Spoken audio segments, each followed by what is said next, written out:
Hello, my dear. I want to use this opportunity once again to welcome you back into our economic distance learning. This time around, we shall look at forms of business organization, part 5. In this particular edition, we shall be looking at joint stock company. We shall be looking at joint stock company. Please be my guest and let's see what happens.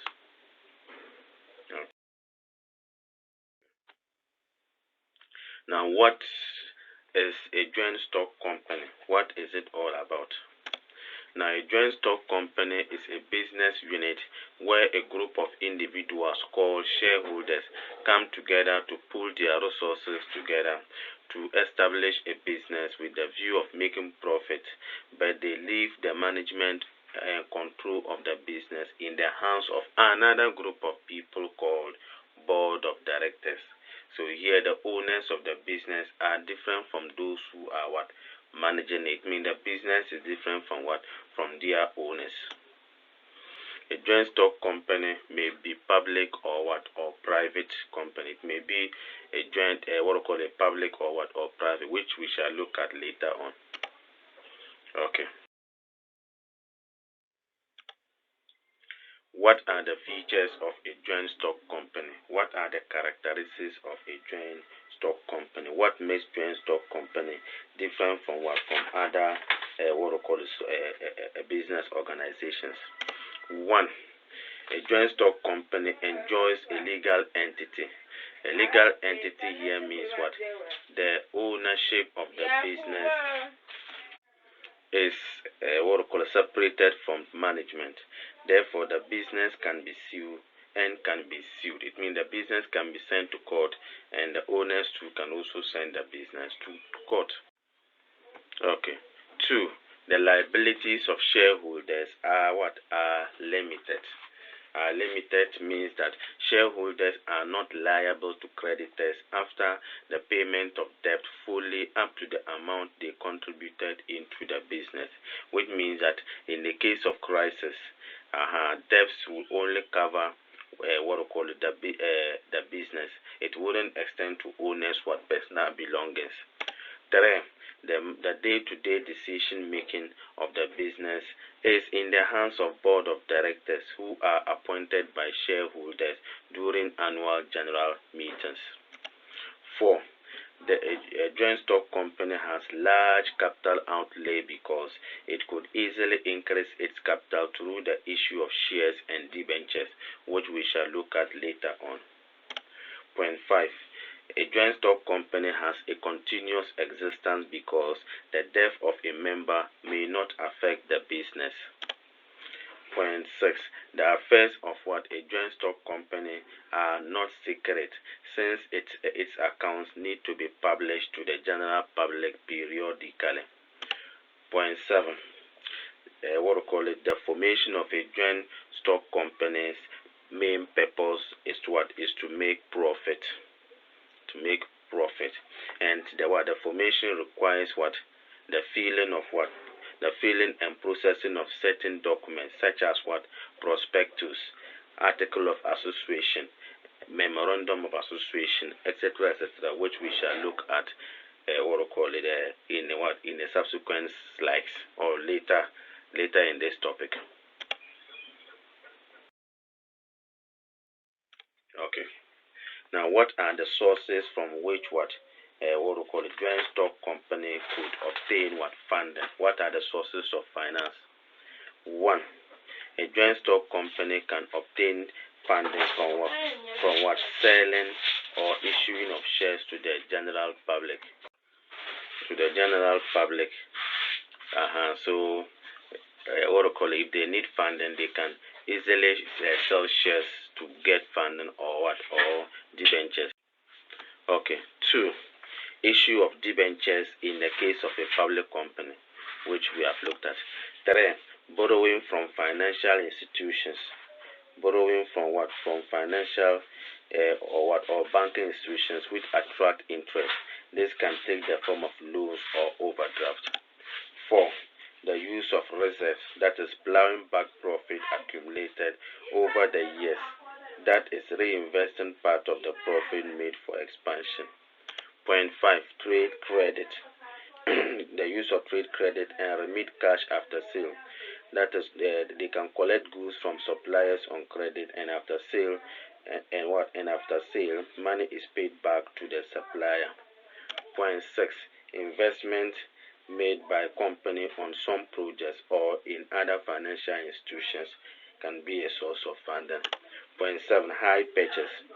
That is where a firm or a company is given the opportunity to purchase goods and makes the payment on what installments. Point 8. Leasing. That is, in the case of a private company, personal property or saving.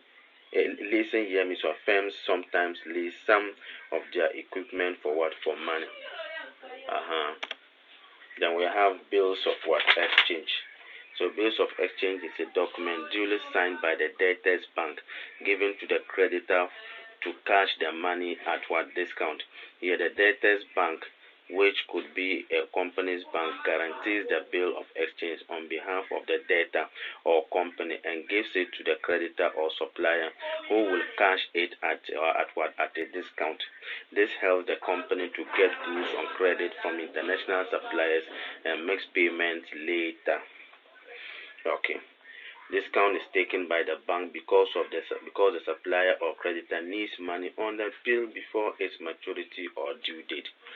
These are some of the sources from which a joint stock company could obtain funding from.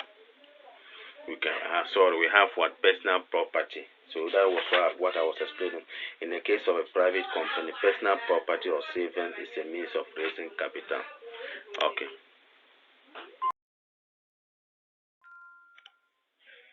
Let's look at the documents to be acquired before the commencement of a joint stock company.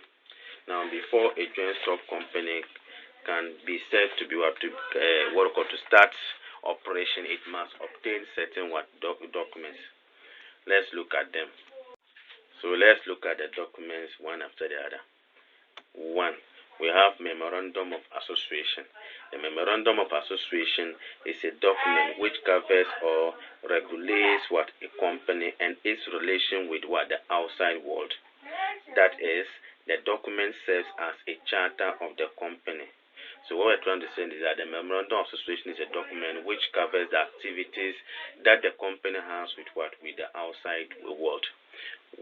Those things contained is what we'll look at later on. The second one is the Article of Association. The Article of Association is a document which governs the internal management of the company's affairs. It helps in the day-to-day running of the company. The document serves as the constitution of the company, which means, so this one is a document that contains the internal activities of the company, rules governing the internal activities of the company. Then we have Certificate of Incorporation. A certificate of incorporation is a document. It's a document issued by a registrar of company to trading concern, permitting it to commence business as a corporate body or as a legal entity. In short, it is the birth certificate of a limited liability company. It must be signed by a registrar and should contain the name and registered number of the company. So as soon as a company gets it, means the company can now is now ready to kickstart. The next document is Certificate of Trading. The Certificate of Trading is a certificate issued to only public liability companies. It is issued by the registrar after the company has received its certificate of incorporation and also when it is satisfied that the company has raised the minimum amount of capital to start the business. So it means a public company must obtain this particular certificate before it can start operation. The next document is the prospectus.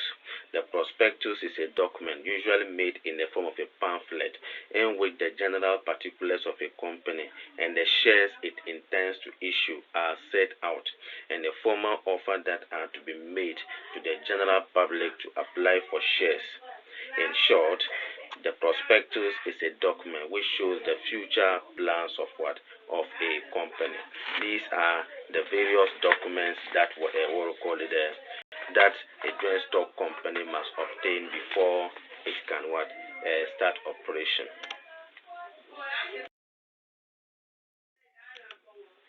Now let's look at the memorandum of association.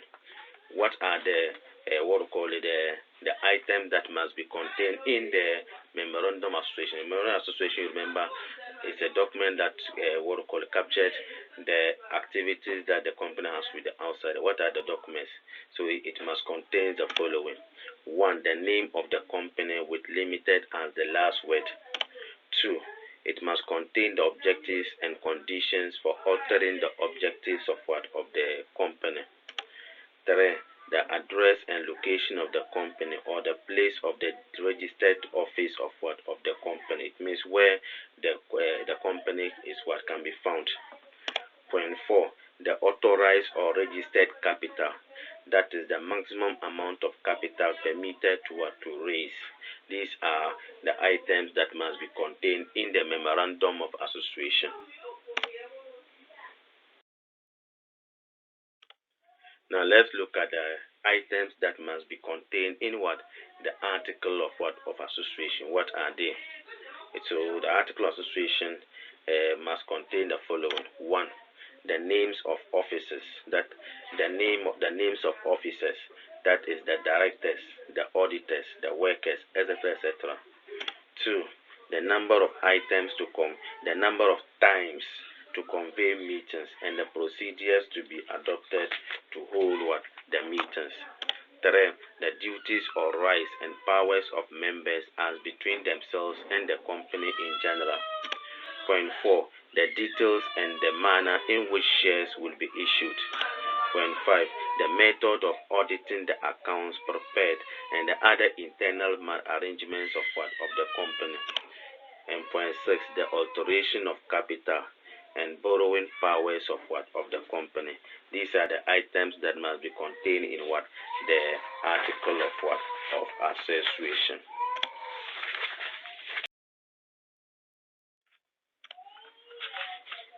Now let us look at shares. You remember we talked about what we call it. A company can easily raise funding through shares. What is a share? A share is a unit of the total capital of a limited liability company where the buyer entitles the holder to become a part owner or part member of what? Of the company and to have a share in its profit. So it's a document that what we call it the members buy to become shareholder. It means to be what? To become part owners of the company and therefore has a right to its what? Share of the profit. A share is divided into ordinary and preference share. So there are two types of shares. We have ordinary shares and preference share. Now the ordinary share or the equity share is a type of share which does not attract a fixed rate of dividend. It means holders receive dividend after the preference shareholders have received theirs. They have a large or much say in the management of the business because they bear the greatest risk in what in times of what? Crisis. Another name for ordinary share is what? The equity share. The second one is the preference share. The preference share is a type of share which attracts a fixed rate of dividend. Holders receive their dividend before the ordinary shareholders. As a result, they do not usually have much say in the management of the company. There are preference share can be divided into three. What are they? These are the what we call it the participating preference share, cumulative preference share, and redeemable preference share. The participating preference share entitles the holder to receive extra dividend to his fixed dividend after payment has been made to other classes of shareholders if the company makes a profit above a certain level. The cumulative preference share carries a right to the payment of what? Of all arrears of what? Dividend out of what? Future profit. That is, if there is an insufficient profit in a particular year to pay dividend, the amount owing is carried forward until the company is able to get much profit in the coming year to pay all those arrears. Normally, all arrears on these shares must be paid before other shareholders are catered for. The redeemable preference shareholders on what is what we call entitles the holder to sell back his or her shares to the company after an agreed period of time. It is normally issued by a company that needs money temporarily. The share may be issued if authorized by the memorandum of association. Okay.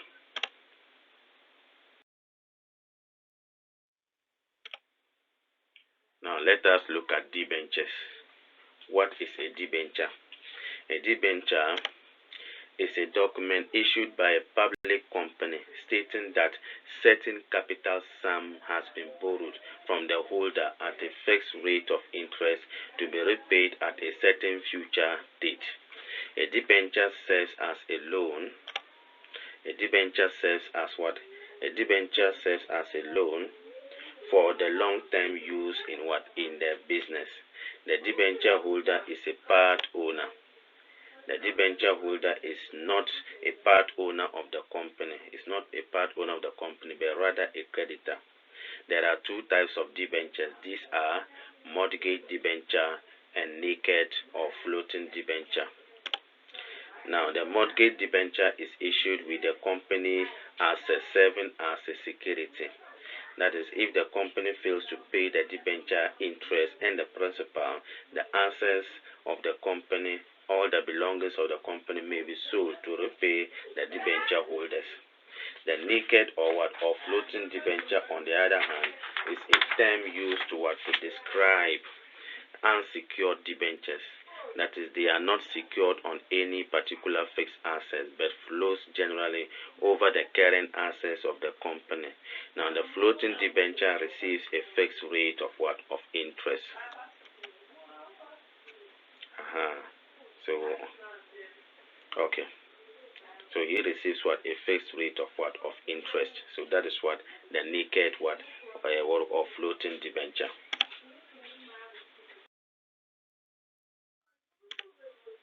Now let us look at the differences between a private company and a public company. What are their differences? So let's look at the differences. 1. In a private company, a minimum of 2 and a maximum of 50 is required for its formation. But But in a public company, a minimum of 7, but no maximum number is required for the company to be set out. 2. In a private company, shares cannot be transferred without the consent of other members. However, in a public company, shares can be transferred without the consent or knowledge of others. Point 3. In a private company, a private company does not invite public to subscribe to its shares, but a public company invites public to subscribe or to buy shares. Point 4. A private company does not issue debentures to raise capital. On the other hand, a public company issues debentures to raise capital for the business. Point 5. In a private company does not require trading certificate but need only certificate of incorporation for its set up. But in a public company, it requires a certificate of incorporation in addition to trading certificate before it can fully commence. Point 6. A public company does not have to publish its prospectus. However, a public company has to publish its prospectus. Point 7. A private company is not compelled to publish its accounts to the general public. On the other hand, it is mandatory or compelling for the public company to publish its accounts to the general public.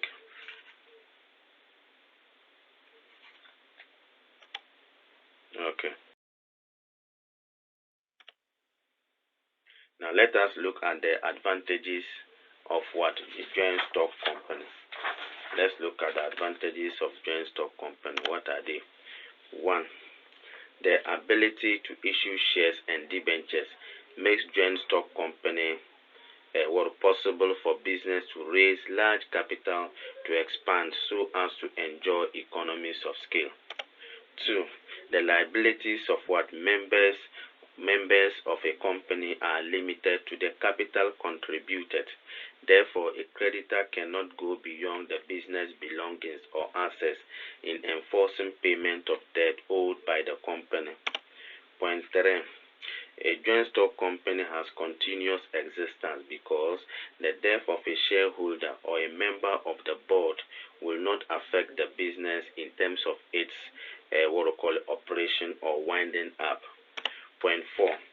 In a joint stock company, there is high degree of specialization since the business can afford to employ efficient personnel with entrepreneurial ability for the efficient running of the business. Point 5. The risk in a joint stock company is usually spread over a large number of shareholders, and therefore each shareholder pays an insufficient amount of what the total risk that may arise. Point 6. Members in a joint stock company are legally protected because they have the right to dispose of their shares on the stock exchange market if they wish to leave the company, and this will not disrupt the activities of the business. Point 7. A joint stock company makes possible large-scale production and therefore the enjoyment of economies of scale. These are some of the advantages of operating a joint stock company.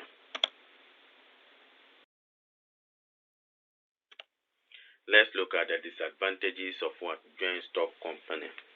What are they? 1. The formation of a joint stock company involves heavy expenses and takes a very long time before operations can start. 2. The link between the shareholders and the employees or customers is completely impersonal because most shareholders do not know their employees or workers. Point 3. Decisions take a long time before they are reached because of the bureaucratic long chain of communication in the organization. Such delays in decision making could adversely affect the business, especially when an issue needs urgent attention. Point 4. Since the ownership and control of a joint stock company are rested or vested in the hands of different people, fraud may occur in the process. Point 5. The affairs of a joint stock company are not kept secretly due to the publications of annual accounts to the registrar of companies and files opened for inspections or verifications of by auditors. Point 6. The personal interest and involvement of members in a joint stock company may be low since the managers or controllers are not the owners of the business.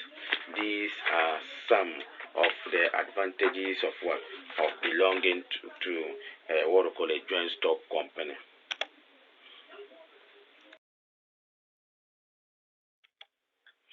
I'm sorry, we have come to the end of our discussions on what we call the part 5 sessions of the forms of business organizations.